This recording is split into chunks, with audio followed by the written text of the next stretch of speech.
if we've not listened to women telling us things for years, decades, whatever, they're going, they're going to go find their information from elsewhere.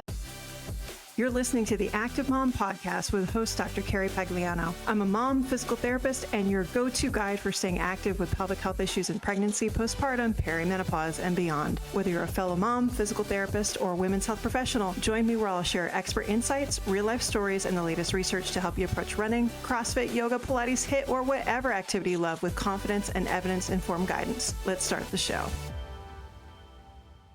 All right. Welcome back to the Active Mom Podcast. Our next guest, this is going to be an interesting one. She's not only an OBGYN, but a lifter and a mom. And we're going to throw all that stuff together and hear her story and kind of some recommendations on maybe what we can do better moving forward to help our moms. Welcoming Dr. Lamia Zafrani to the show. Welcome. Thank you for joining me.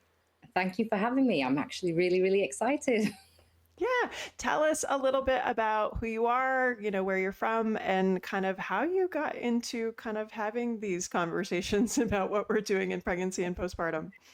So I'm Dr. Lamia Zafrani. I'm an obstetrician and gynecology consultant, so equivalent of an attending. I am also a powerlifter and have been since my early 20s. I work as an OBGYN, but I also work with athletes and organizations to help them retain their athletes through pregnancy, postpartum, and with gynecological issues that might be affecting. So essentially women's health all in all for athletes. By athletes, that doesn't just mean sort of your elite athletes. It's also your everyday woman who is active regularly. I count everybody as an athlete in that sense. So my scope is very varied, and that's what I love. How did I get into this? It all started because I had always been really sporting and on different teams, different sports. And then I discovered powerlifting in my early 20s, which I'm so grateful for. But at the same time, I was also doing my residency in obstetrics and gynecology. And I had a CrossFit athlete in my clinic one day, and she was 32 weeks pregnant. And we got onto the conversation, and she started telling me how she was doing everything she was doing pre-pregnancy, no modifications. And I was kind of impressed, but at the same time, I had questions about whether that was right, wrong. She kind of had some expectations that I might have some answers. And it basically opened up this big can of worms, which was essentially that we didn't have, as an obstetrician, I didn't have the training in this. I wanted to have the training in this. And I realized a huge gap. And this was like 15 years ago. So it then took me down, and it took me down this like rabbit hole of, well, I'm an obstetrician, I'm a powerlifter, I'm going to have more of these conversations. I don't know what advice to give as an obstetrician, and I don't know what to do when in the future I want to be pregnant as well. So I then sort of went down this rabbit hole of finding the research, evidence-based, realizing there wasn't much of it. So then I went about trying to find people who were in similar interests and basically we're creating the evidence base. And that's how I kind of met you through Brianna Waffles, and it's all, the rest is history. It's a small world, right? And then that's kind of how I got into sort of becoming a pregnancy and postpartum athleticism coach. Then I started working with Brianna and sort of contributed to her program, and then have done some consulting with athletes of different sort of sports and things. But I think the important thing is once you understand physiology of pregnancy, the biomechanics, and in my case, obstetrics, I put all of that together, working collaboratively with people like yourselves, pelvic health physios, etc. And essentially, it is a big collaborative project when you're working with any pregnant mom, all the way through to elite athlete. And that's what I love about this job. Yeah. And to clarify, you're in the UK, yes? I'm in the UK, yes. For anybody who's listening. She's not here with me. It would be nice. I mean, the world is a small place now. It is. It is. No, I was laughing when you said, this was about 15 years ago, because I think, again, I've been talking so much about history the last couple of years, and CrossFit isn't that old. I mean, I think, we've got a gym next door that I think it started in 2008. And I think, it was relatively acceptable to have women in CrossFit gyms. And then as things happen, you have women who become pregnant and want to keep doing what they're doing. And it was around a similar time for me that I started seeing more women who were lifting. I wasn't lifting myself at that point. I'd already, I think, had one or both my kids at that point. And to your point, there wasn't any research, there wasn't anybody talking about it, but I think it was a conversation that was having out of Yeah. necessity because we were seeing these people. And, you know, I think there's nothing more poignant than an evidence, like somebody in front of you, like you're saying this woman said, hey, so I'm doing CrossFit, I'm not doing any modifications, and you're going to have some people that are doing great and some people that are not. And like talk us through that thought process as a new OBGYN at that I mean, point. at that point, I have to be, I was impressed. I was like, wow, this is great. But then I was like, is it great? I mean, I don't know. Like, Right. is this safe? She wasn't asking me if it was safe. She had just gone with the, I'm doing Right. it, I'm okay, so I'm just going to carry on doing it. And I was Right. almost like, I'm just going to watch you do it because I actually don't know what's going to happen. Thankfully, Right. like in from a obstetric perspective, she was low risk relatively. I can't remember Yeah. what simple reason she was seeing me for, but yeah, there wasn't anything major in her pregnancy that made me double think what she was doing might be a problem. So for me, it was more like a case study. I was like, oh, let's just watch and see what happens. Right. But isn't And it, yeah, it's an interesting kind of like, and I love that you kind of are able to walk this line. So like medically, it's almost like we immediately go into should they be doing this? Where that culturally in the gym, that wasn't even a question that she had. It was like, no, yeah, okay, I'm doing this. And so like holding these two realities in the same brain, you're like, should I be questioning this? Should I be limiting this? But she's doing fine. So why, I know that she's low risk. Like, isn't it such a funny thing to kind of walk that and almost have them not completely contradict, but yeah. like be a little bit at odds with each other?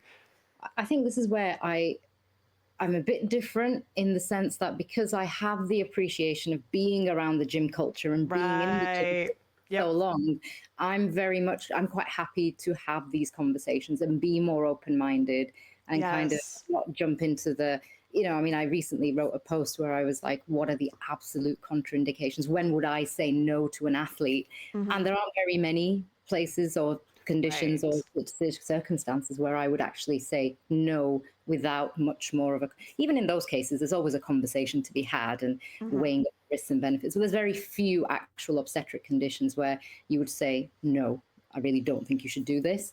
And in those cases, the situation's serious enough that the person would actually probably agree with you as well. Mm-hmm. But yes, I'm very much quite happy to sit in the gray because very few things in obstetrics and in fitness are Right. black and white. Not making you speak for your profession, but making you speak for your profession, because we do that too. Do you find that you are or were an outlier a little bit in that outlook? Because I mean, it's funny. Like our field in physio, there was a really long time where we're like CrossFit's bad. Now everybody's working out of a CrossFit gym. Everybody's got barbells and weights in their practice area. Like it's very normal now. Whereas in the late 2000s, early 2010s, I literally had my GP tell me that, that's why I can stay in practice and he can stay in practice is because there'll always be injuries and problems with CrossFit. Like,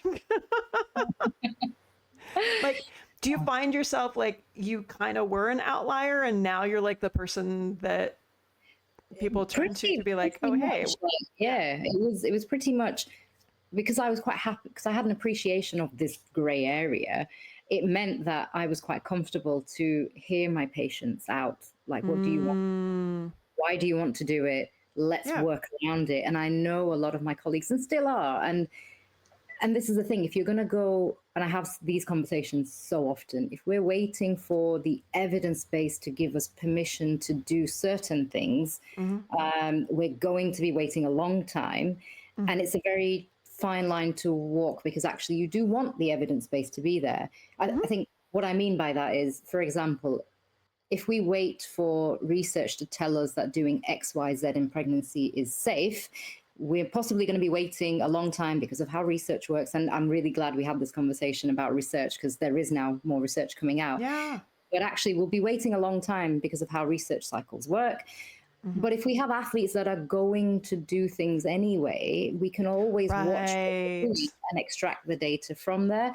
And yes, it has to still be safe, etc. But there is that gray, and because I've lived in that gray area personally as well for Hmm. so long, I was quite happy to sort of work in that area. Whereas I know a lot of my colleagues are waiting for the black and white answers to come first. Yeah. It's a difficult one because if we'll be waiting a long time potentially if we're waiting for it to go in a particular order. Yeah, I mean, it's interesting you kind of bring that up. I was at the Female Athlete Conference in Boston a couple weeks ago, and one of the things, you can present all the RCTs that exist or don't exist, but also the final recommendation was you have to treat that person in front of you and kind of be evidence informed. So, is there more value? The question came up, it was like, do we need to be having more case studies put out there? And I think, my understanding is that, it's a lower kind of level of evidence, Yeah, as opposed to obviously an RCT or something like that. But again, like, can there be things that we learn from that? For you, having been under a barbell before, being very comfortable in that space, do you think there's, again, there's a million supports in the world and that kind of thing. Like, do you think there's value or how to like getting people in your profession to try these things? Or do you think there's a better way to get people to understand it and not fear it? I think, I mean, and I can only speak from where I work, just by me being a attending in the unit that I'm in, it's got a lot more of my colleagues who are more Mm, senior than me from an obstetric and gynecology perspective, but they mm-hmm. kind of see me as oh, she knows about fitness stuff. So we'll go Right. to her. Mm-hmm. And it's kind of got them, like, for example, the gestational diabetes clinic consultants, they are now pretty much after having conversations with me and knowing that I'm around to bounce ideas off, they will pretty much have the same conversations that I have in my clinics with my Mm, patients about physical exercise or physical activity in pregnancy. It means more in the gestational diabetes clinic, actually, right. but they are now more comfortable having those conversations and Mm, encouraging their otherwise sedentary women to take up activity in whatever form it is. So mm-hmm. just by me being in the unit that I work in, I can see that the culture is starting to change, at least with the younger consultants, and it's filtering through to the more senior ones as well, Mm-hmm. because they're seeing the conversations I'm having, but not just that, they're seeing me having done what I do. And then I Right. was pregnant while I was still working and training, and I delivered with them. So they kind of saw me as their own case study through, through as well. Yeah. Yeah. So So I think let's talk about that. That's, I mean, there's nothing like the N equals one, right? So you become pregnant, you decide, hey, I feel comfortable kind of, lifting through pregnancy. How did you personally go about kind of your own decision making process on kind of what to do and how you were feeling and how to apply what you knew professionally to then you're experiencing it yourself? it was still interesting despite knowing what I know professionally. I still got a coach, and I even saw yourself with when I started getting pelvic pain. So I had kind of come into pregnancy with, as an obstetrician, knowing that I shouldn't have many plans, Hmm. but even even then, I developed symphysis pubis dysfunction really early on at 9 weeks, and I wasn't expecting that. Like, I was pretty open-minded. Anything can happen. It's obstetrics. You can't make too many plans. Just go with the Hmm. flow. But I really wasn't expecting that. So I did think, oh, I should still be able to train to a certain, how I want to a certain level. And then the SPD kicked in at 9 weeks, and there was like I couldn't walk more than 20 minutes, but I could lift to Right. with modifications. But I yeah, even being sort of knowing what I know professionally, I still needed a coach. I still needed a pelvic health physio, and I needed you guys as a team working with me for me to get through the pregnancy, and carry on working out to a level that was beneficial for me, Yeah. mental health wise, physically, and for my pregnancy and for my pelvis. So yeah, one important thing is, even if you are a coach, you still need a coach. Yeah. No, Someone that's who's not it's you, is removed, can make those objective decisions, because you end up in your head. no, I mean, how did that feel kind of because you weren't that far into your pregnancy before you No. started, experiencing difficulties. Like, how did that feel to kind of, you know, tamper your expectations or kind of navigate that, mentally and emotionally? I think mentally and emotionally, I just had to accept that all those influences I was seeing really heavily pregnant and working out, I'd be like, oh, yeah, I wish I could do that. But anyway, it's fine. I've got to do what I can do. Mm-hmm. And then in terms of like having a coach and things, I've always had a coach, even, despite for years from the beginning, Mm-hmm. and it's because I like having another person doing the thinking, because I'm very aware that even with everything I might know, it's mentally you make very Mm-hmm. different decisions for yourself than you Yep. do for patient, client, etc. So yeah, Yeah. so handing that to someone else wasn't difficult. I love doing that, and I kind of thrive in that. But managing sort of my expectations, I think I just have to remind myself what I believe from an obstetrics perspective, that you could be as fit and healthy as you want, but it doesn't actually predict the outcome of your delivery Yeah. or what happens. That kind of letting go, I'm just going to have to let go from a lot earlier on in the pregnancy. Yes, that's pretty early. And then for those people that don't know what SPD is, can you give us a little bit of kind of a taste of what you were experiencing and what that is? So medically, it's essentially your pelvis has certain joints in it that are fixed joints, so they're not meant to move outside of pregnancy. And then the hormones of pregnancy kind of make those joints a bit softer, so that for labor and delivery, there's a bit more give in your pelvis. Now, that's a normal physiological process, but in SPD, what tends to happen is your pelvis will start moving in directions that it shouldn't when you do certain movements, and then the nerves that get trapped, it causes quite bad pain. From patients' perspective, if I get patients that will end up in a wheelchair right in the third trimester, or crutches, and I genuinely thought that because mine had started so early that that was going to be my fate. So for me, it was very much, if I can avoid being in a wheelchair in the third trimester, Mm. or crutches, that would be amazing. And thankfully, I was actually, I think I sent you a picture. I was Mm-hmm. sporting 90 kilos the day before my waters broke. So I definitely wasn't in a wheelchair, thankfully. Well, I love that you bring that up. I in the past have worked with clients that their SPD was so bad in third trimester and early postpartum that they were walking with rolling walkers or wheelchairs or things like that. And I think one of the common things, and unfortunately I hear this in postpartum, that patients will say is they experienced either pubic bone pain or sacroiliac pain in pregnancy. And then they were told by their OB that this is just what happens when you're pregnant.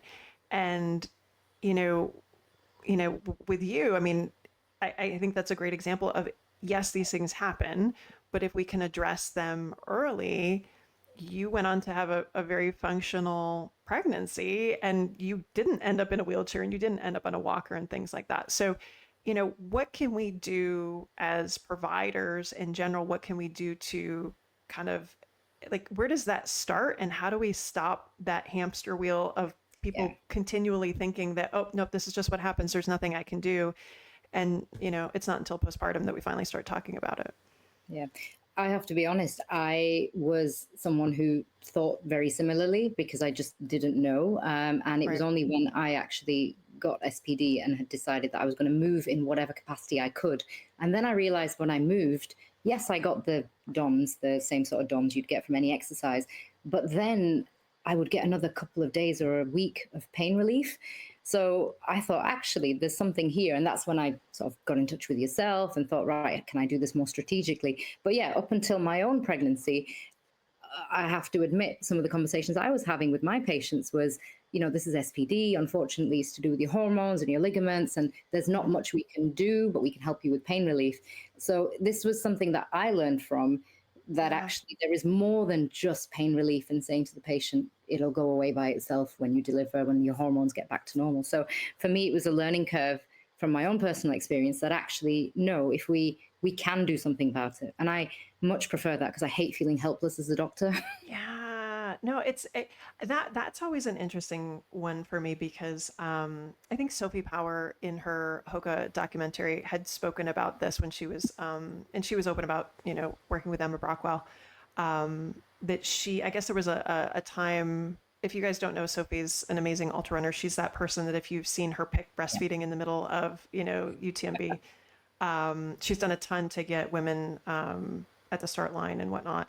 And so she was speaking about with her most recent pregnancy, she had experienced some pelvic pain, had kind of, and it was late second, I think early third trimester. She just sort of paused for a week and then it settled down and then she was able to get right back. And I loved that story because it challenged my paradigm as well. Like I'm always early often, but yeah, once it hits, we might need to slow down a little bit. But that like late in the game symptoms, yeah, maybe we just back down for a week because it's a hormone surge or, whatever. But then maybe we try again. And then I reflect back on, I had awful SPD with my first and really just kind of threw in the towel because it was also, 15 years ago and we didn't know anything. And I'm like, gosh, I think we just have to keep challenging those paradigms. But again, had Sophie not shared her story, or if you're not sharing your story, I think more and more people, the more we share experiences, it opens up that possibility that, what, we don't know yet. So why not try? Like, Yes. why do we think that's so hard that we're really just looking for the right answer instead of the answer that's for us? Yeah. And that's such a, I mean, yeah, I met Sophie a few weeks ago actually at an Oh, award she's ceremony. great. It was amazing. Yeah, we were having similar discussions about our SPD experiences and things. But yeah, I even remember speaking to you. I think I'd gone on I can't remember, a 30-kilometer hike or something. I Hmm. can't remember how many weeks I was, but I felt okay at the time. So I did it. Hmm. And then for the next week, I was not in a good place. I could hardly Yeah. walk. And you were like, I think there's a sweet spot. Yep. Don't do that, but let's see what we can do. And yeah, and it's that finding Yep. that sweet spot. And also, like, I would have weeks when my pelvis was quite bad, and I Hmm. just assumed that's the beginning of a downward spiral. Right. Whereas you were explaining to me that no, it's because your hormones are fluctuating, and Hmm. this week might be bad, but next week may not. And that's exactly how it was. So Yeah. now these are the sort of things that you're right, nobody speaks about professionally. So when Hmm. I now have conversations, or had conversations whilst I was pregnant and still practicing, seeing my patients with SPD, I would say, look, professionally I can tell you XYZ, but also personally, this is how it might Right. happen. It may go up, it may go down, so don't panic. But the more you can work around it, find a good pelvic health physio referring people out.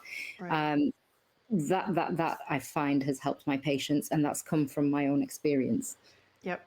Well, I think, that one's always an interesting line to walk. And I'd be curious kind of what your thoughts are about we're putting out information as professionals and we're also speaking from our own experience, which I think adds a lot of value to it.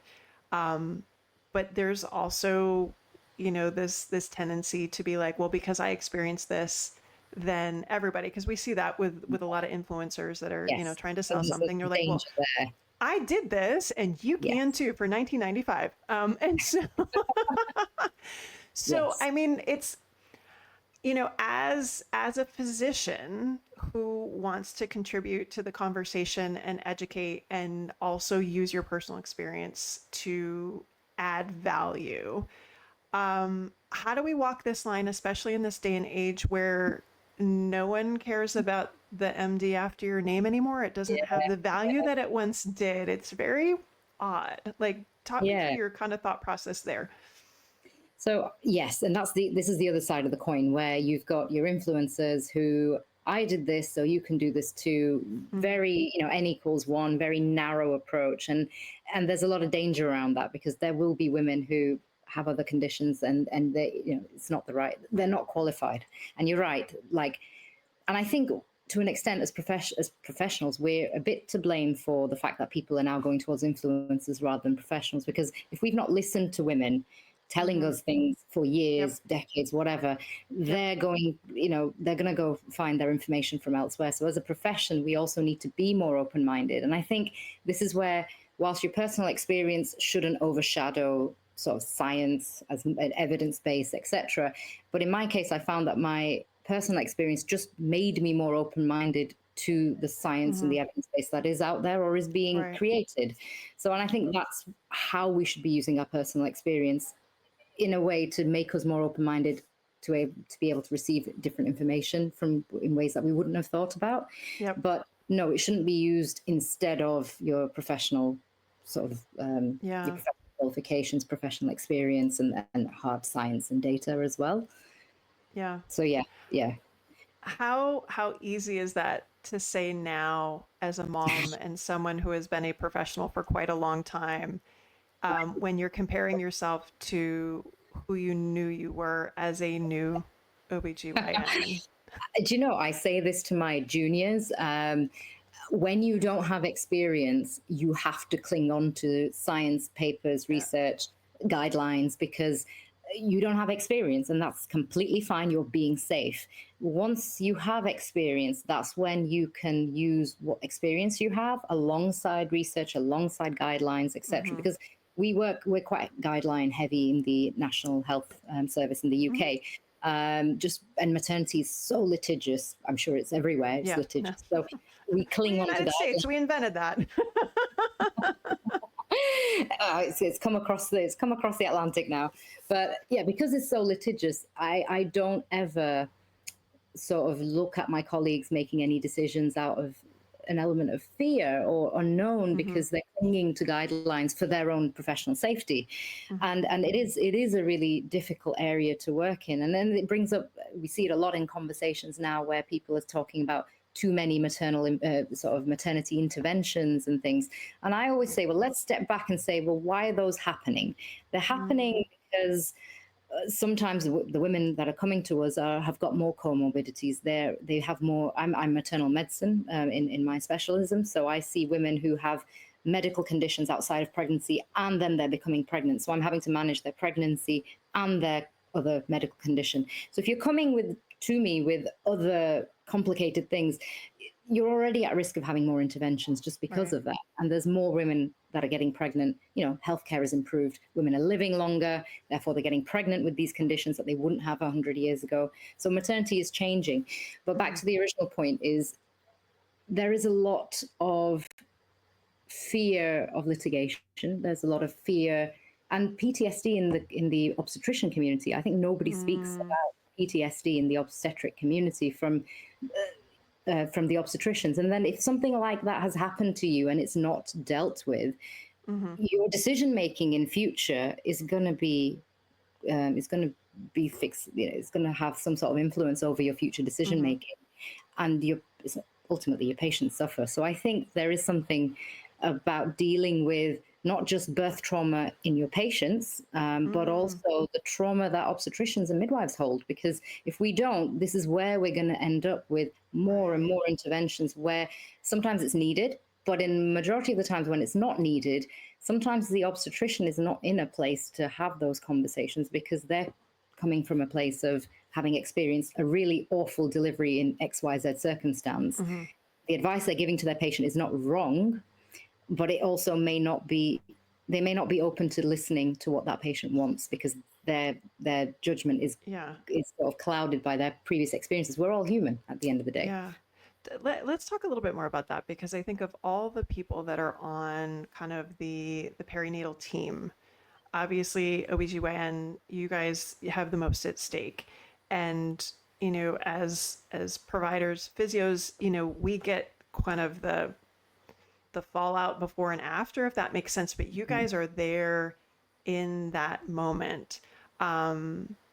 Talk to me a little bit more about kind of that PTSD aspect, because I think that's something unique to Yeah, you as a professional. yeah. I mean, without going into too many like sort of actual experiences, but Yeah. I think there's an element, like I can remember a handful of deliveries where if I think about them now, there's still some sort of emotional response there. And Mm-hmm. but I'm aware, if that makes sense. Like I'm Mm-hmm. aware that having had a difficult 24-weeker delivery a couple of years ago, I, but then because I'm aware of that, when I have these conversations with my patients, I have to Mm-hmm. check myself and say, look, yes, you saw a not very nice 24-week delivery, but how many 24-week deliveries have you seen working in the unit that you have? Try and be a bit more balanced. And I think that's the first step, is just being aware that you have experienced something as Right. a clinician, and you can allow that to now emanate into all of your consultations with your patients, or you can be Right. aware that, I can't take that experience away, but I'm Mm-hmm. aware and I have to be a bit more balanced. Mm-hmm. And I think it's about being honest with your patients. I think this is where my patients actually appreciate me. as their clinician, which is I'm very open and honest about the gaps in the research that we have. So when I'm giving them evidence or when I'm giving them advice, I will say to them, we don't have the evidence for XYZ, but this is based on what we do know. This is what the evidence and the advice is. And I'm very open and honest if we don't have the evidence, but it's just part of a guideline because that is what we've done traditionally. And then the patient can make an informed decision about their care. And I think that is probably the first step, which is acknowledging that we can't get away from PTSD as an obstetrician. Hopefully we can talk about it more so that there can be sort of things in place to help us as well. But yes, and I'm honest with my patients. Sometimes they'll come to me having seen somebody else who's given them a different management plan. And I'm not about to undermine a colleague or anything, but I don't know their experiences. I always say to my patient, look, that person may have had a really horrible breech vaginal delivery, and all you need is one horrible breech vaginal delivery to have happened in your career, and you will probably say, I'm never doing that again. And that's completely understandable. But we have to look at you, patient X, as a new person holistically, and what do you want? And then we can give you the information, statistics we do have, and the gaps that we have, and then women are clever. We treat us with respect, have open conversations with us, and let women pick for themselves, and they'll usually appreciate that more. No, for sure. No, it's interesting. Of all the conversations I've had the last couple of years on the podcast, that's the first time somebody has brought that up. So thank you for kind of touching on that. You've mentioned guidelines a couple of times, and we had a DM conversation earlier this week, just kind of talking about, we're finally getting just some baseline guidance. A lot of it coming out of research groups in Canada, which is amazing. Pregnancy exercise guidelines and postpartum exercise guidelines. Talk to me a little bit about kind of how you see this information impacting your field, and you're aware of it, but how many people are? Like it's splattered all over, like physios. If you're in the know, you know all this stuff. If you're in the circle, you know about it. Right, exactly. How do we get it out of the bubble? Well, I mean, I've been telling all my colleagues, my sort of general obstetric colleagues, I'm like, good, everything that I do in my clinic that you think is a bit wishy-washy, a bit hippie, guess what? We have some guidelines. You can do it too. I think, the guidelines are great. At the moment, they are sort of very basic, but I think, to be fair, we need that, because if we're talking about generalization, yep. If we're looking at getting people from 0 to 100, we need to start pretty near to the 0 to get them confident in being able to have those conversations. Because at the moment, I think, at least in my unit, I'm the only obstetrician that is talking about physical activity in pregnancy as a, very much as a standard. Are you taking your folic acid? What exercise do you do? Or why have you stopped? And how can we get you started? And I want that to be a normal part of the conversation that obstetricians are having, midwives are having with their patients, not as you need to know something about this to be able to have this conversation. And even women, they're quite surprised, because they'll say, oh, you expecting me to be physically active? Is that okay? Can I? And actually, a lot of women want to be, which is what I found. They want to be, they just thought they couldn't, or they thought that we would tell them not to. So actually being given the permission to, and also as a clinician now feeling more confident that I have a guideline to back what I'm saying up. So I think it will definitely open the doors for more clinicians to feel confident in having those conversations, because they can then reference a guideline that is there to provide the patient with more information, but also for themselves to feel protected again. Yeah, no, I think that's such an interesting kind of, I don't know if it's like a responsibility that we have, that we forget that we're in this little bubble. Where I live outside of Washington, D.C., we are, I think, 2-3 years running the most active city in America. Everybody works out like almost obsessively. And so that's very normal for here to have somebody become pregnant and decide to continue to do their workouts. But, at least here in the United States, I forget the number of people that don't meet our minimum activity requirements for the week. And so we forget that there's this whole other group of individuals that either A, don't currently exercise and don't know where to start, or B, they've been told, as stories passed down, no, you shouldn't be doing this. And that's, I keep kind of coming back to this hamster wheel and how do we get off? Because there's certain things that continue to be told every new mom kind of class that comes through. The same things that I was told 15 years ago that I know have been debunked. So how, like, that's why I do think, these guidelines and getting some of this base stuff out, it's going to be that first step in kind of squashing some of these treadmills that just need to die. Yeah, Just you're right. stop. Why are we still telling people this stuff? It's even to me, people have said, yeah, but you were active before pregnancy, that's why you could carry on. I'm like, no, we know that you can actually start activity in Right. pregnancy. And so yeah, those myths are still around, but I think the only way we're going to debunk, well, the only way we're going to get around them is actually those of us that are in this bubble actually Mhm. stepping outside of our bubble and educating. Yes. Yep. Yeah, and asking the question and trying to understand where some of that stuff comes from because I think some of it can be cultural. I think some of it can Yes, be yeah, familial, yes. and things passed down. And it's so funny that even though, when you get pregnant, you're an intelligent woman, you know what's going on, and then all of a sudden you feel like you know nothing.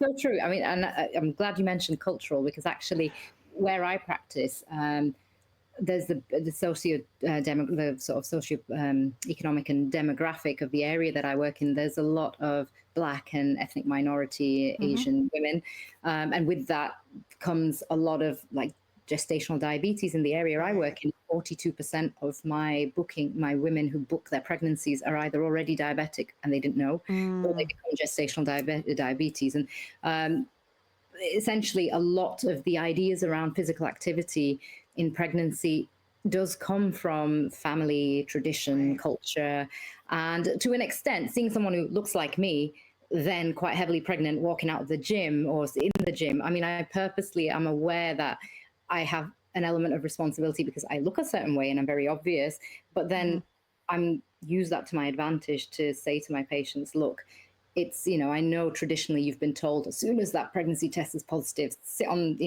bed, sit on the Right. sofa, don't move, don't climb the stairs. And, and it's about challenging those sort of stereotypes, those sort of Hmm. things that have been handed down. Some of them may have served some purposes back in Right. whenever, but, you know, you're, we're in a different, healthcare is different, we're in different Yeah. environments, lifestyle is different, and some of those are actually just myths, Yeah. similarly to the myths we see. So yes, I find that again being an example as well as not Hmm. just preaching what I know professionally but actually Right. doing it, that has probably had the biggest impact on my patients. It's actually, oh, this is my doctor, and but she's also doing this, and Right. yeah. No, and I think, that's the one thing that I do think hopefully continues. Growing up, you always look to people in your community of, importance or expertise or something like that, and you hold a little bit more value there. I do realize that like that's questionable online these days, but like I think having those community examples that it's not just somebody on a screen, it's somebody that you see at the grocery store or you see on your visits or things like that, that's an actual not AI version, but like this is actually you. They Real know you, person. they see you in the community, they understand who you are and what you represent and what you do. And that can be so inspirational and hold such an important place of value. So that's and to transition here, like in postpartum, I think the same thing holds true, especially now that we're looking at earlier access to physio, making sure that we're touching base with moms the first couple of weeks, making sure that we're doing some strength training instead of just doing nothing the first 6 to 12 Yes. weeks. Let's shift over to postpartum. Maybe we start with your experience as well. Feel free to chat about your birth. Tell us what happened, and Yes, then we can shift over. like a typical obstetrician. I say this because we joke that there's certain specialties that will, if they're going to have a problem in pregnancy, it's going to be us. We say the same I thing. So That's I how a ended lot of up us got into this. Not me, but that's how a lot of us did. I had actually suffered a few miscarriages before I became pregnant with my baby. This particular pregnancy was a twin pregnancy, and then twin two sadly passed away quite early on. I'm sorry. But yeah, touching on what you'd mentioned, sort of what you know professionally, and then as soon as you become pregnant, it's like some of that goes out the window and you don't know. Was quite appreciative that I knew that working out in pregnancy has no sort of bearing on miscarriages, Hmm. anything like that. Despite knowing that professionally, scientifically, Yep. I remember in this particular pregnancy, I had like some spotting at 6 weeks, and I did think, should I go to the gym this week? And Hmm. logically, the answer was, of Oh, I course, you should go know. to the gym. But there was also a part of me that thought, but if something happens, even though logically I know this has got nothing to do with it, will Hmm. I ever question myself? And I thought, you know what, from my own mental health perspective, let's just not go to the gym this week. Because if Right. something happens, even if I know logically it's got nothing to do with it, I might put one and one together, and I don't want that association even in my head. So let's just stop for Miscarriage miscarriage messes with your head. We had one between our kids and found it at 13, 14 weeks, which was not great. And I, again, trying to figure out what to do. And then when we got pregnant with our daughter, just being terrified again, like, oh gosh, yeah. So it does. It totally messes with your head. But I appreciate the fact that you're like, no, with everything I know, and I know that this is not logical, I'm still gonna side on the side yeah. of mental health. And Yeah. yes.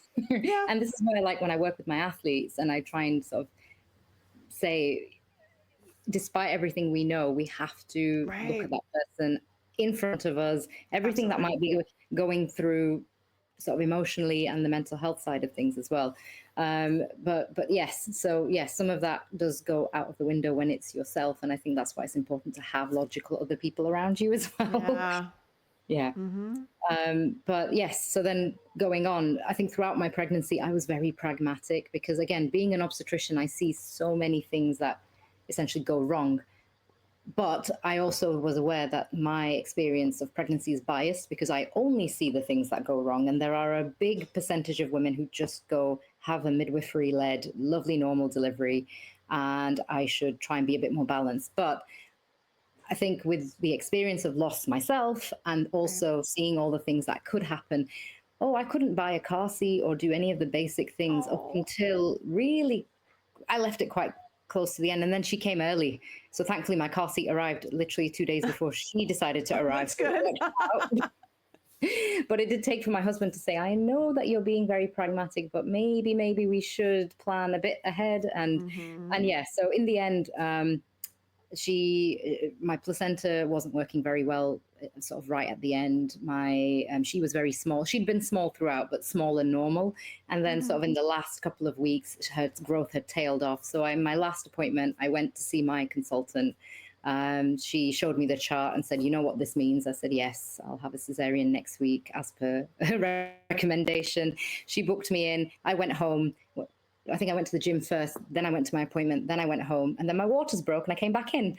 So she actually came 4 weeks early, literally the Oh. day after we already knew that my placenta wasn't working quite so well. I needed a Mm-hmm. cesarean anyway.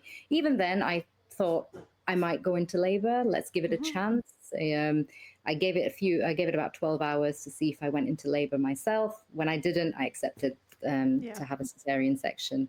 From that perspective, from the delivery, from the start, I was very much when my midwife would ask me, have you got any plans? Have you got any preferences? I said, honestly, just a healthy me and a healthy baby at the end. Yeah. Everything else is, we'll just go with the flow and see how things go. Mm-hmm. Yeah, that was my experience. And yeah, so I kind of knew at least a day in advance that I'd be having a cesarean. So I Mm-hmm. had to start thinking. So I was pretty much thinking, right, what's my postnatal rehab going to look like? What's this going? So Mm-hmm. I pretty much started thinking ahead at that point. And my postnatal journey, I knew that at that point these guidelines had not been published. So I delivered in Right. November of Right. 2024. So these guidelines hadn't been published. But working with my coach, being an obstetrician, I was quite happy when I said to her, look, I'm 10 days postnatal. I'm quite happy to start doing the rehab, the core and Mm-hmm. pelvic floor rehab from home. Mhm. And she was like, yes, you're an obstetrician. If you're happy with that and you Yep. think your cesarean recovery is okay, then yes, let's do it. And so we did start my rehab at day 10 post Mhm. section. I recovered quite well. So I was quite lucky in that sense. I was quite active straight after my cesarean section, which is something that we advise our patients to do. But again, I got to put it into practice to see how realistic Right. it was, and Yeah. so I was my recovery was quite good in that sense.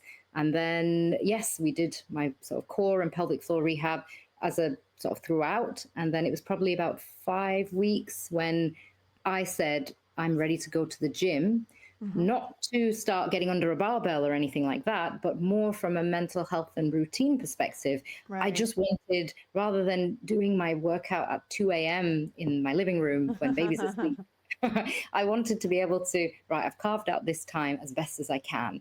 If I go Mhm. to the gym, even if I'm doing the same thing I would have done at home, I just wanted some element of routine and normality again. Right. So that was what I did. Right. And since then, it was very much, let's use this opportunity of pregnancy as like a wipe the slate clean. Mhm. And let's see if we can go back and look at all the movement patterns that I've been doing for years that I may have picked up some bad habits along the way in how I squat, how I deadlift. Because I was Mhm. noticing certain niggles and things before pregnancy. So we kind of used pregnancy and postpartum as a way to, let's start from the beginning Yeah. and build up, because Yep. mentally I was in a place where I was accepting that I might have to do that anyway. And I Right. think that was the best thing I could have done. Yeah. I think Yeah. that's one of the hardest things when I work with moms that are already doing something before. So they've already lifted for many, many years. And I don't have that experience with lifting. I started lifting after I think my second was 3. So I don't have that, but I have that with running. So you have that reference point of this is what it felt like before, and this is what it feels like now, and they do not match. I almost think it's easier when you don't have anything to Yeah. compare to. True, true. Because even now, I'm like 7, almost 8 months. I like what I was squatting the day before I delivered. I haven't actually yet been able to do that comfortably. Hmm. And I have to remind myself, but that's fine. That's actually what advice I would be giving to one of my elite athletes or one of my, so why am I expecting anything different for myself? So I want to talk about that because I can't tell you how many messages or I have patients tell me that, they'll come in between 8 to 12 months and they'll say, well, I'm just only doing this. And they almost say it as if they're apologizing for something that they did wrong. Yeah. And I want to kind of get to the root of where that comes from. And it happens, I think, more so first pregnancy because I think we all get a little smarter and wiser and more realistic after that. Um, but again, here you are, you understand all this stuff logically, and you're saying, shouldn't I be a little bit further? Like, why do we do this to ourselves? Because like athletes, there's a part of me that still thinks, but I'm the exception, right? And Right. and it's that you start thinking you're the exception, but actually this is completely normal. And you're right, it's probably first pregnancy things because if I'm doing this again, I kind of have a reference point on what to expect now and maybe do it a bit better and things like that. But I think it's also this idea of bounce back culture, especially in fitness Mm, circles. Like even now, I see on my social media, a certain person has managed to, in 8 weeks, look a certain way postnatally. And I'm like, yeah. And when some people will question and say, that's not realistic. And I think both sides, that is that woman's experience and hmm. she's done that and her genetics Right. and whatever. And, you can't take that away or berate someone for having their own experience. But Hmm. I think it's so individualized, and but Yeah. we can't get away from the societal pressure, and I think that's much stronger in fitness circles because Hmm. we almost assume because we were fit, healthy, etc., looked a certain way before, and know what we're doing in terms of your macros and calories and things. If you were Hmm. doing all of those things, that you think, well, it's fine. I'll just do all of that when I'm ready to postnatally, and the same result will happen. And no, it was a rude awakening for me when I wasn't breastfeeding. So I was at the point where I thought, okay, nutritionally, I'm not breastfeeding. So I could start maybe restricting my calories a bit to try and lose some of the body fat. And I realized quickly that what I used to do before for gaining muscle, losing body fat, and doing that wasn't going to work this time, because the hormone component, I had not really appreciated.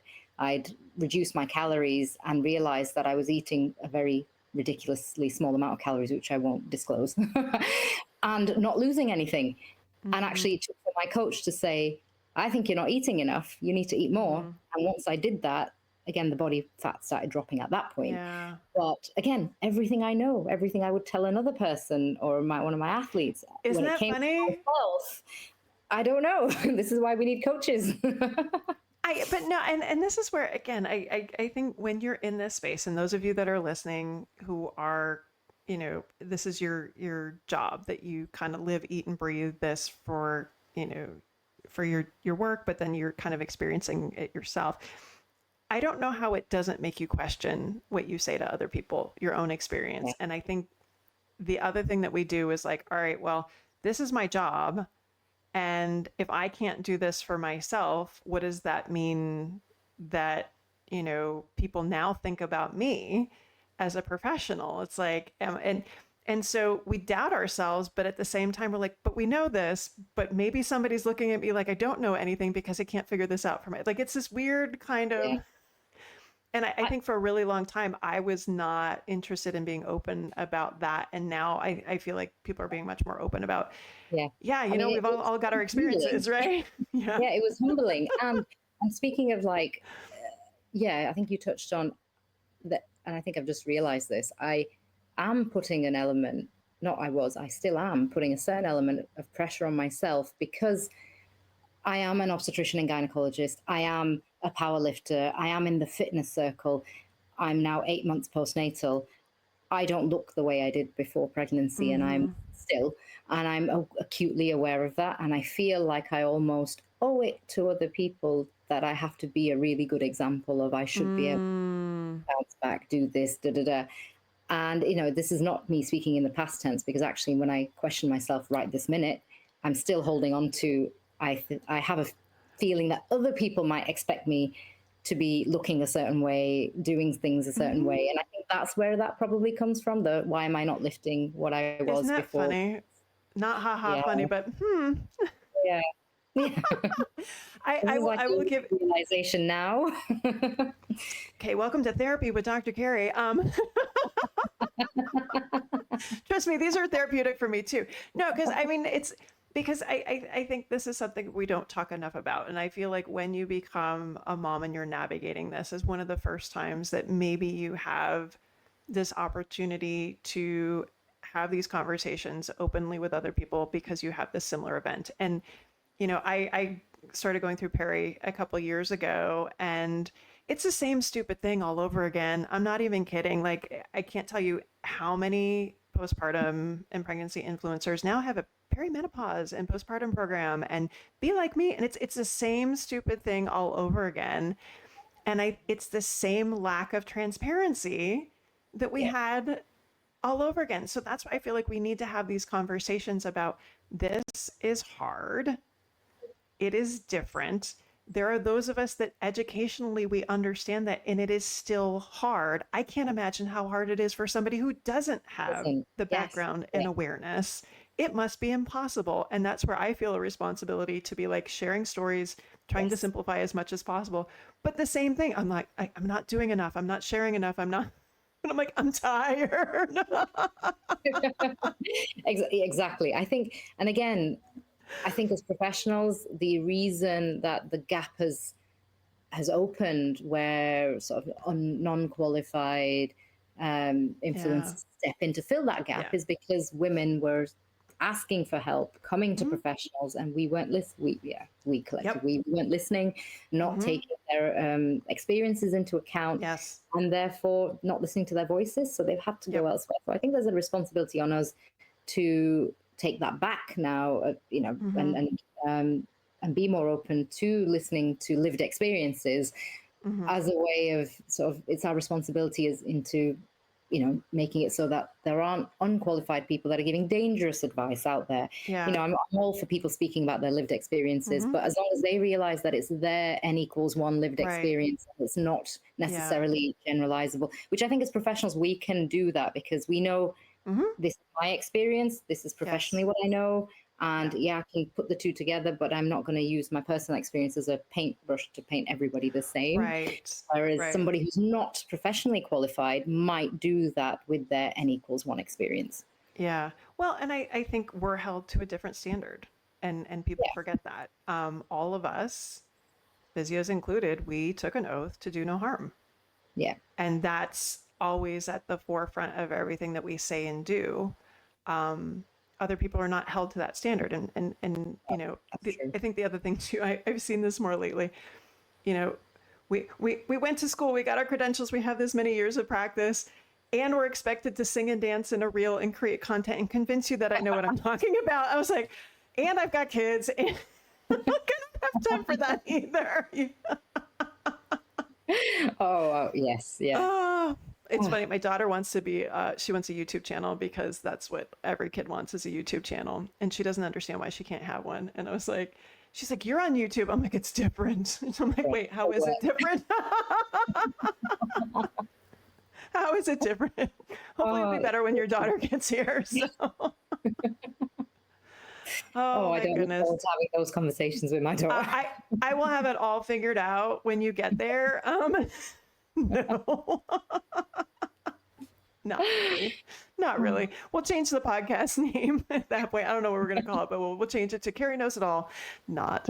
Um, so for you, kind of before we wrap up here, like looking forward, you're coming to that, getting closer to that first year mark.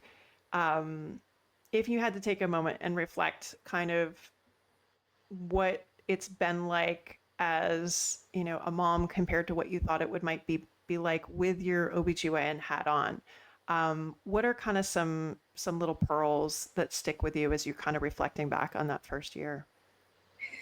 I think and I always say this, I think for postnatal, I had set my expectations and my bar so low. I expected it to be something awful and it wasn't. So for me, I was like the first 6 months have actually been quite nice Oh, comparatively. great. Again, my personal experience was because I had this emergency cesarean preterm, my body didn't know that it should be producing breast milk, so it just didn't. And instead of fighting with my body to do something that it just didn't figure out that it needed to do, I tried. But then I was very pragmatic in the sense that I've got this intrauterine growth restricted baby that's early that needs feeding and I can't do it. So I'm going to do what I can. And I'm still going to try and get my milk Mm-hmm. supply established. But I'm not going to fight against something that my body has Yeah. decided it's not going to do. So I think a lot of postnatal depression possibly comes from breastfeeding difficulties. Yeah. But yeah, so I was quite pragmatic about that aspect. So I think that again helped. I had expected breastfeeding to be hard, so I wasn't Mm-hmm. shocked when it was. But yeah, so I kind of, with that in mind, I then just went with it. Yeah. And again, I don't know. Because I was calm, I think I looked at everything more calmly. I was able Mm. to, my baby was probably a bit calmer because of my cortisol or lack of, or reduced cortisol. But it just meant that the first 6 months, whilst she was not as mobile, kind of sleeping a lot, I actually did manage to get to the gym. I take her with me, put her in her car seat, take her to the gym and stuff, which I think if I was thinking differently about postnatal, I may not have been able to. And if Mm. I'm honest, I'm actually struggling now. She's almost 8 months. She's starting to get more mobile. She's I getting can't take her mobile. to the Yeah. gym. I know. No, And well, I'm that's why I kind was like, I'm not going to say anything because I'm like, I know what's coming. I knew it was coming, but I was kind of like still thinking, oh, maybe I'll find a way around. No, It's I'm actually, hard. it's hit me now at Mm-hmm. 7 months, 6, 7, like between 6 and 7 months. The sleep deprivation, all of that, Mm-hmm. being a doctor and doing night shifts, that was fine. I could deal with Mm-hmm. that because it was something that I was used to dealing with. Yeah. What I'm struggling to deal with now is that she's becoming more mobile. She needs more attention. Yep. I have to drop a lot of the things that I was able to do for myself before. And Mm-hmm. an element of frustration with myself creeps in because I'm like, I should be able to get to the gym and I haven't been able to do a workout. And what Yeah. am I going to do? I just have to stop and remind myself that I knew this was going to happen. I have to just go with the flow again. So Yeah. yeah, I think the one main sort of pearl of wisdom, which I'm still learning right this minute, is literally let go of the things you can't control, because actually there's Mm-hmm. not much that we can control. And Yep. if you let go of what you can't control and control the few things that you can, just so you Yep. feel mentally that you're still in control, but let Mm-hmm. go of the things you really know you can't, like your baby's temperament, their sleep schedule, their Mm-hmm. napping, their feeding. You can't Yeah. control any of that. And actually, you'll just have so much more of a grounded experience. And yes, I'm still learning that right this minute. If it makes you feel any better, I am still learning that. But I think that's one that it's such an important one that comes up is you're gonna have these seasons. And I think the hard part is some of them you can anticipate, some of them you don't realize till you're in the middle of it and don't know what to do. And sometimes you don't realize it till it's in the rear view mirror. Yeah. But I think trying to recognize it as soon as possible and having, the wherewithal to be like, hey, this is different. If I keep trying to do what I was doing before and banging my head against the wall, I'm the only one getting hurt here. And probably there's a Yeah. little bit of fallout elsewhere. But that's doesn't go away. No. I think the better you get at recognizing that, it just makes life a little easier and your head doesn't hurt quite so much. But Yeah. It's the whole thing has been humbling, despite me thinking, mm, yeah, I'm prepared. I've set my bar really mm, low, etc. No, no, no. It's still, I if still it don't know what hasn't I'm hit doing. you, yeah, if it hasn't hit you in the first 6 months, like with me, then yeah, it hit you at month 7. It's hard to, I always tell people, I'm like, there's a portal you must walk through, and once you walk through, then you will understand these words in a different way. But again, like it's hard not to be like, oh, you wait, what's coming? It's like, no, they're gonna get there. I mean, it's just hard, period, and you're gonna find a challenge in it somewhere. And hopefully it's something that you can look back upon fondly and be like, well, that was fun. Yeah. It's temporary. I keep saying to myself, it's temporary. Her clingy phase is temporary. Life It's is temporary. fine. It's all temporary. All Yeah. right. At the end of every episode, we ask a couple of questions. I don't know how you have time for anything other than like work and babies and all sorts of stuff, but are you reading a book or listening to a podcast right now? And if so, what is that? Not reading, but listening. Recently, in the last sort of month or so, actually, no. But before that, I actually listened to Diary of a CEO podcast, and I Okay. just find that the different guests that he brings on, Stephen Bartlett, is there's such a breadth Mm, of different things, all kind of related to health and well, and hmm. AI and technology. So it's not all health related. So it does keep Yep. me looking at all the other things sort of that's going on in the world as well. So yeah, Diary of a CEO podcast. Okay. Sometimes you got to get out of the when Yeah, you live, eat, and breathe this. Sometimes you're like, I need a good beach read, something easy. All but right. yeah, What is recommendation. Yeah. Oh, I had a typo here. Let me fix that. I was gonna say happy favorite activity since becoming a mom, but we're a mom now, not a mom. We're a mom. Favorite activity since becoming a mom. Do you know what? Interestingly, just even with going to the gym and seeing my little one developing, she's rolling, trying to crawl Mm-hmm. and stuff. But the interesting thing is, they model what you do from really Mm-hmm. early on. Mm-hmm. Like I saw her trying to do a hip thrust like last month or Ah! something. And I was like, is she copying my warm up? So I think actually the fun activity is just doing the things I like doing, but like doing them with her and actually showing her in whatever way, whatever she's picking up Mm-hmm. at her young age, they still are like a sponge and they do pick up things. So Mm-hmm. getting out in nature, putting her in the carrier and like Mm-hmm. I didn't do very much baby sensory stuff when she was really little because I knew that the benefit was mostly for me, the mum, in making connections and things. And I was like, I'm okay with that, but let's actually go out and walk in nature. And she's still getting Yeah, the sensory experience. So for me, that's yeah, great. it was actually having her now with me doing Mm-hmm. some of the things that I know are good for me and for That's her. nice. So having Yeah, a no, that's partner. really nice.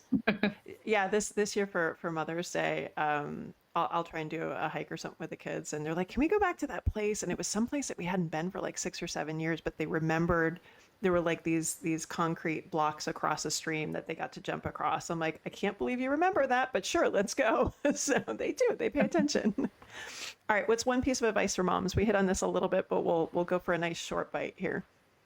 I think control the very little few things that you can and let everything else go. Yeah. Let everything Uh, else go, and you will have a much nicer journey. And that takes practice. In case anybody thinks there's a button you push and it Yes. magically happens, it takes practice. But All right, literally who? ask yourself, what can you control? And if the answer is not very much, then actually that's the thing That's to let go. okay. Yeah, It's no, fine. absolutely. All right, who is someone in your space that we should know about? So who are you paying attention to right now? Well, I think we spoke about this probably yesterday. Margie Davenport, and which is the researcher from the Yeah, Canadian Research Group. They're doing some amazing things, yep. Margie's getting the amazing. evidence base out there. So yes, that is someone I'm in our space that should be paying attention to. Yeah, I finally got to meet her a couple weeks ago in person, and she's delightful. And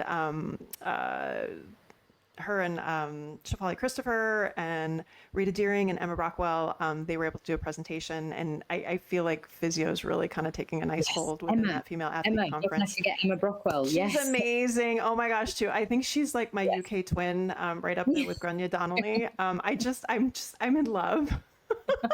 I've been trying to meet up. We've been trying to connect for ages, but I know we were Hmm. supposed to connect at the recent award ceremony where I think she was with me, yeah. and Yes, during the she was award with you in ceremony, she was in Boston. Boston. Yep, yep. No, there's a group of women, all of them included. Our kids are around a similar age group, so like we're kind of end of elementary, beginning of middle school, that sort of thing. Not quite, although I have a high schooler next year. And so it's really nice to kind of we've all sort of come up together a little bit, and they're doing some amazing things in the research space, and it's really fun to just meet them and talk to them as women and moms and things like that. Not to mention they're amazing at what they do. So, all right, and then last one here. What does it mean to you to be an active mom? I think now that I have Hanan, I have my child, it's actually to be the lived example for her. Mm, Um, Not just like professionally or for my patients and my clients, all that is still there, but hmm. now it's almost an additional sort of responsibility Yeah. to show her that she can literally do anything. And I'm Hmm. showing her because I'm going to be that person that does the anything. Yeah. So yeah, Yeah. yeah, that it's important because it's being active has been important in my life, and actually that came from my parents. My dad was the one who used to do bodybuilding and boxing as a Ah. young, so he made sure he put us into lots of different sports and things. Hmm. His sort of reasoning was really insightful and full of wisdom. You know, he had moved to the UK from the Middle East in the mid 70s. It was difficult being very few ethnic minority person, and he found that sport broke that barrier. He was like, people Mm, look at you differently, not knowing what anything about you, but when you got on right. the football pitch or the rugby, you know, they looked at your performance, and actually sports breaks down barriers. And Right. he pretty much put us into sports because he was like, I want you guys to have that experience as well. Yeah. But things thankfully have moved on a bit, but like for me, sport and being active is really important for health reasons, for mental health Yeah. reasons, just generally. And I want my daughter to see that, especially as a woman, Hmm. as a female. Yeah. Yeah. No, it hits a little bit different, I think, when you have, I mean, I have one of each, and it hits a little bit different. You're a little bit more aware. But again, how many opportunities they have that we didn't have necessarily, our moms or grandmothers or things like that. So Yes. Yeah. love that. Love that. All right. If you guys want to know a little bit more about Dr. Zafrani, you can find her over on Instagram, Dr. Lamia Zafrani. Thank you so much for sharing your story and Thank you for having chatting, me. and congrats on the little one. And we can't wait to see kind of what's next for you. Great. Thank you. Thanks for having me. If you're navigating pregnancy, postpartum, or perimenopause, whether personally or professionally, check out all our free resources and upcoming courses at carriepagliano.com. This podcast reflects the opinions of Dr. Carrie Pagliano and her guests, and it is for entertainment purposes only and should not be considered medical advice. Always consult your healthcare provider with any medical questions. If you enjoyed the episode, please take a moment to leave us a 5-star review on your favorite podcast platform. And thanks for listening.